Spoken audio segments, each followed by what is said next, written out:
Hey everyone, it is Josh here with HostGator. Today I'm going to show you how to install WordPress with a single click inside of your HostGator customer portal. Let's get started. So let's say you just bought a brand new hosting package. Now you want to install a WordPress website on it. I'm going to show you how to do that with a single click today. We'll start out here in our customer portal, and I'm going to click on the Create Website button up here in the top card.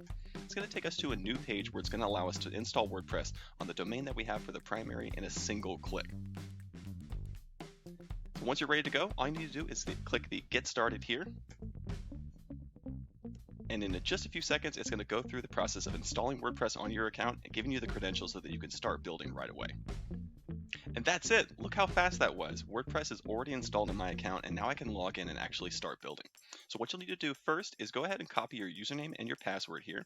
So we'll save those in a text document on the other side. And then as you can see down here, we've got a WordPress login URL that's going to allow us to log in directly on a temporary URL. Now this means even if you don't have your domain pointed yet, you can actually start building the site. What I'm going to do now is click Go to WordPress.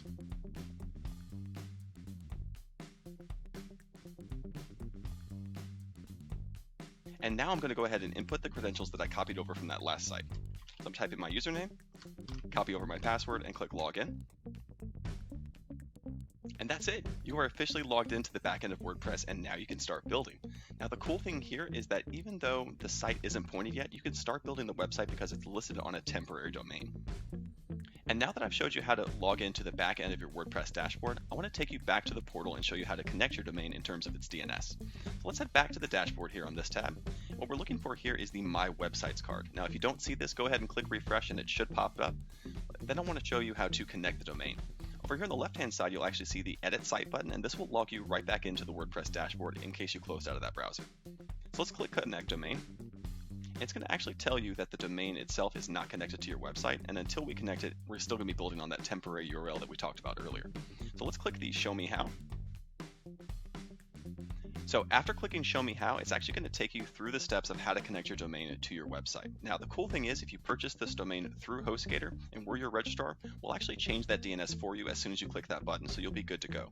Now if you purchase this domain with another registrar, then all you need to do is take these name servers down here at the bottom, copy them over and change the DNS at the current registrar, and then come back here and click Verify Connection.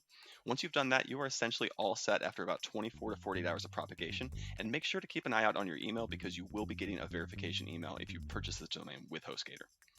So now that we've got that sorted out, I'm going to take you back to the HostGator dashboard, and I'll show you how to actually view this installation of WordPress inside of your cPanel. So we'll click on Launch cPanel. What this is going to do is take us to the back end of our cPanel, and I'll show you how to get into Soft Aculus so you can view this installation and redo it if you want to. In the quick search functions, we can either type soft to look for Soft Aculus Apps Installer. You can also see that it's down there in the software section. And up here at the top, you'll actually see in the installations, there's one that's currently on our server. We'll click on that, and as we can see, we've got HostGator1click.com. This button will actually log me into WordPress's backend, and you can delete the installation here if you want to as well, in case you ever want to redo it. And that's essentially it. Thanks so much for watching. If you have any questions or comments, please leave them below, and subscribe if you want to see more. Thanks, y'all.